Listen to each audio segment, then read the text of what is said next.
Muito bem, voltamos a falar direto da página do Jornal Visão Espírita no YouTube e no Facebook para mais uma gota de Espiritismo, mais uma gota de O Livro dos Espíritos, livro 3º, capítulo 6º, Lei de Destruição. Vamos encerrar o item Pena de Morte, encerrar também o capítulo 6º, Lei de Destruição, não esgotar o assunto, porque eu não tenho capacidade para isso, evidentemente, mas vamos encerrar o item com as questões 763, 764 e 765. 763, 764 e 765.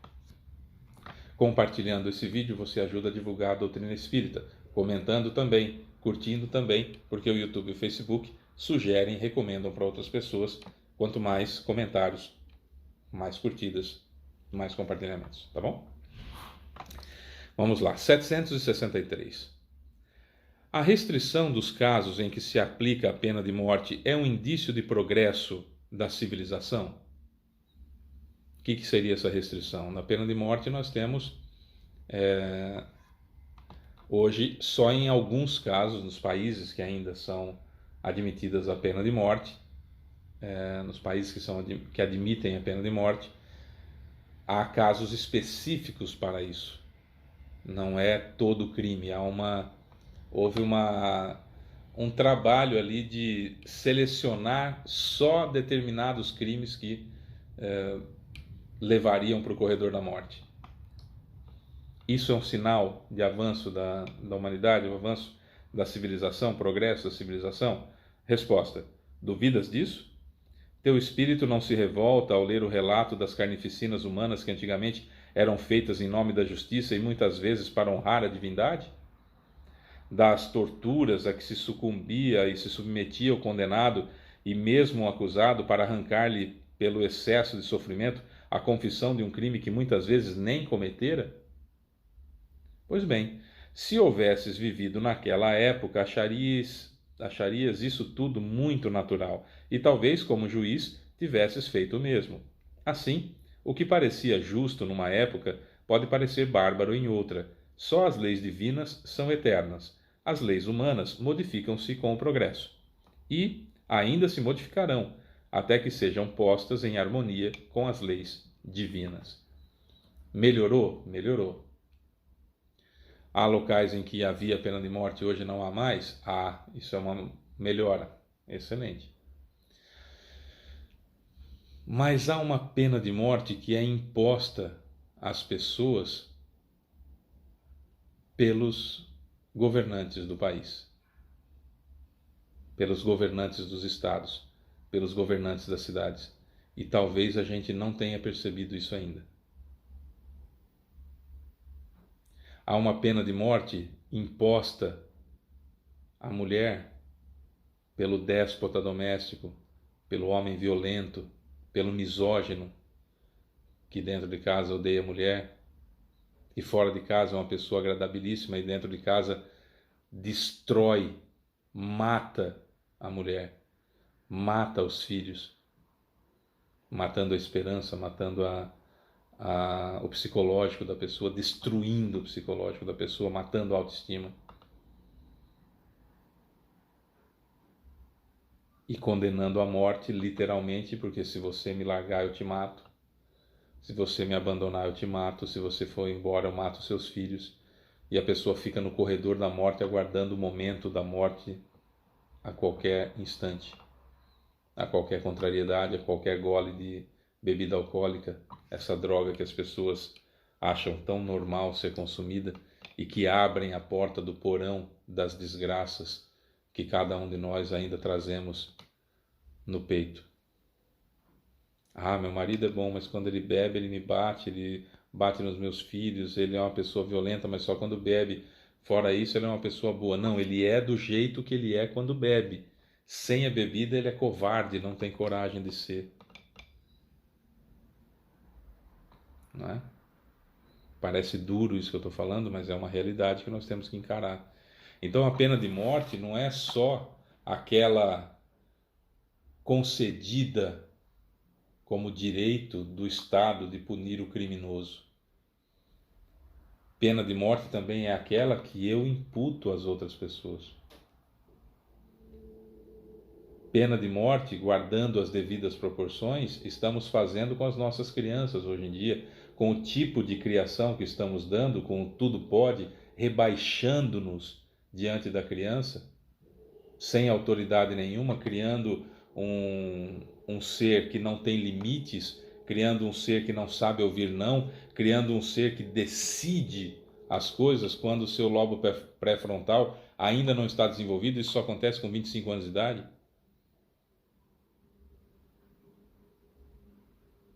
Estamos condenando a morte na sociedade esse sujeito quando a vida começar a dar os nãos para ele? Ou ele vai virar alguém que não vai virar não. Esse tipo de ser criado dessa forma, via de regra, ele tem duas alternativas, segundo os especialistas em psicologia e psiquiatria. Quando ele chega diante da vida e recebe a contrariedade, recebe os nãos e não é do jeito que ele queria, ou ele explode ou implode. Ou ele vai para a violência, para a delinquência, ou ele vai para a depressão, para a ansiedade, para o borderline, para as situações gravíssimas internas. E, via de regra, comumente busca satisfação através de drogas. Não é condenar a morte? Morte é só a perda do corpo físico? Ou morte é muito mais complexa do que isso? No livro Justiça Divina, nós descobrimos, por exemplo, que quando eu falo mal de alguém, Justiça Divina do Emmanuel por Chico Xavier, quando eu falo mal de alguém, eu estou roubando a moral daquela pessoa e caio lá nos 10 mandamentos, que é não roubarás ou não furtarás. E posso ser a pessoa mais honesta do mundo, que se me derem um troco a mais eu devolvo. Sou incapaz de tirar um clipe de papel que não é meu, tirar de alguém, mas roubo a esperança dos outros, roubo a vida do outro, roubo a moral do outro com a maledicência, sem perceber. E aí chego no plano espiritual e descubro que eu era um ladrão, mas sem nunca ter tirado algo material do outro, mas tirei a moral do outro, que é muito mais grave. O livro Justiça Divina abre a mente da gente para entender a justiça. E a pena de morte a gente condena, por exemplo, uma esposa, um marido à pena de morte, naquele corredor da morte que é terrível, porque pode morrer a qualquer momento. Vive na ruim expectativa de uma surra, de uma violência qualquer. Quantas mulheres são estupradas dentro do próprio casamento? Nessa violência que mata a mulher por dentro. Não é pena de morte? Pelo crime de ter casado com aquele sujeito? Quantas mulheres não são estupradas? Isso é gravíssimo.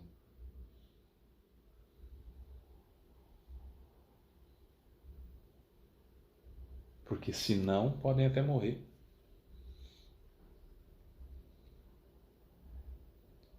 Vivem naquela toxicidade grave do casamento. Fala em separar para você ver o que você ouve. As ameaças que você ouve. Não só ameaças de vou te matar, mas ameaças de vou me matar. E você vai ficar com isso na sua cabeça. Está no corredor da morte. É amplo, né? É amplo. 764. Jesus disse: quem matou pela espada morrerá pela espada. Essas palavras não são a consagração da pena de talião, e a morte infligida ao assassino não é a aplicação dessa pena? Essa frase de Jesus que Kardec se refere para colocar à prova a sabedoria do Espírito de Verdade e dos prepostos dele que estão respondendo as perguntas, diz respeito àquela situação de quando ele foi preso no Monte das Oliveiras, que Pedro saca a espada e atinge o soldado Malco, cortando a orelha dele. E Jesus fala: quem pela espada fere, pela espada será ferido, tal. Essa situação aí. Resposta dos Espíritos: tomai cuidado. Estais enganados a respeito dessas palavras, assim como sobre muitas outras. A pena de talião é a justiça de Deus, e Ele, Deus, que a aplica. Todos vós sofreis essa pena a todo instante, pois sois punidos pelos pecados que cometeis, nessa vida ou numa outra. Aquele que fez seus semelhantes sofrerem, irá encontrar-se numa condição em que sofrerá o mesmo que tiver causado. É esse sentido dessas palavras de Jesus. Ele também não vos disse: perdoai vossos inimigos? E não vos ensinou a pedir a Deus que perdoe vossas ofensas, assim como vós houverdes perdoado? Isso é, na mesma proporção que houverdes perdoado? Compreendei bem isso. Em outras palavras, acorda para a vida. Você pega uma parte lá de Jesus falando que quem fere pela espada deverá ser ferido, mas esquece a outra parte que ele falou que tem que amar os inimigos e perdoar até 70 vezes 7, que significa indefinidamente. Então, pera lá, você vai usar que parte do que o Cristo falou? Ou usa tudo, ou não usa nada. Não vem com esse negócio de pegar um pedacinho. Não é? Jesus não condenou a defesa, mas interditou a vingança. Ao contrário, não interditou a defesa, mas condenou a vingança. Percebeu? Nós somos ardilosos. 765. O que pensar da pena de morte imposta em nome de Deus? Resposta: isso é querer tomar o lugar de Deus no que diz respeito à justiça. Aqueles que assim agem mostram o quanto estão longe de compreender Deus e que ainda têm muito a expiar. A pena de morte é um crime quando aplicada em nome de Deus, e as que a infligem são geralmente ou igualmente responsáveis por esses assassinatos. É curioso que a igreja, as igrejas, os religiosos, via de regra, ajam dessa forma. Em nome de Deus eu queimo você porque é bruxo, porque é bruxa. Em nome de Deus, a Inquisição, meu Deus do céu, o que foi aquilo, né? Falando em Inquisição, não sei se vocês já leram o livro Brasil, Coração do Mundo, Pátria do Evangelho, de Humberto de Campos por Chico Xavier. Tiradentes era um dos padres da Inquisição que matavam as pessoas e colheu isso como Tiradentes no Brasil. Não sei se vocês sabem. E foi muito importante aquele movimento da Inconfidência Mineira e tudo mais, foi muito importante, e não viu por méritos, não viu o corpo ser esquartejado. Assim que morreu enforcado, o corpo dele morreu, ele já foi resgatado, foi explicado para ele que morreu daquele jeito porque tinha débitos da Inquisição, da época da Inquisição, e foi levado por Ismael e não viu o corpo ser picotado, cortado e pendurado, né, nos postes, enfim. Só para ver que toda causa gera um efeito. Se eu estou sentindo o efeito agora, tem uma causa pretérita. Tem uma causa pretérita, tem um passado ali delituoso. Não dá para apontar o dedo para o outro. Não dá para querer usar as frases de Jesus para justificar uma guerra santa, por exemplo. As cruzadas, a Inquisição, isso é uma era horrorosa da humanidade, que talvez estivéssemos lá e hoje estamos reparando. Pode ser. Erro, arrependimento, expiação, prova e reparação, conserto. Essa é a lei, é assim que faz, é assim que deve ser. A partir de amanhã nós vamos entrar no capítulo 7º do livro 3º, que é Lei de Sociedade. Lei de Sociedade é o sexto desdobramento da lei divina ou natural, segundo Kardec. Kardec dividiu a lei em 10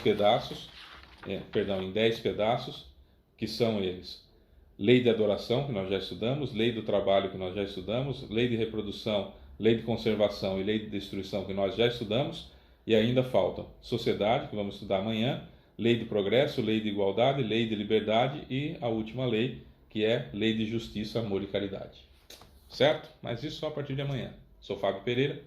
Beijo pra você que fica. Tchau.